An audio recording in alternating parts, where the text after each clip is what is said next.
Amazing Bible facts and trivia. We all know that God parted the Red Sea for the Israelites when they were leaving Egypt and on their journey to the Promised Land, and we know how miraculous that was. Not a lot of people know that He did this with the Jordan River as well. The Promised Land crossing, God parted the waters for the Israelites when they entered the Promised Land under Joshua.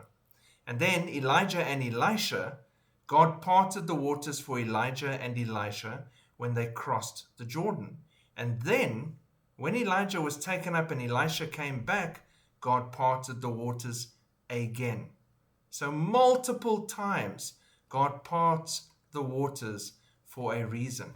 Now, the interesting thing here is if you take that fact and you can dig into it in 2 Kings 2, verse 7 to 19 and 14 and onwards, multiple times God is parting waters for His people to cross through.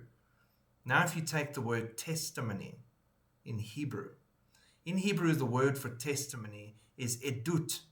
Edut carries the meaning of do it again or repeat, emphasizing the power and authority of affirming what God has done. When we share our testimonies, we're showing people what God has done, and He can do it again. Edut. He can do it again.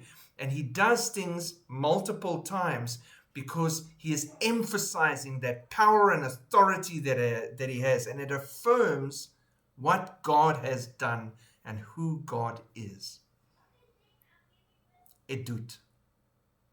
Parting waters multiple times. Shalom.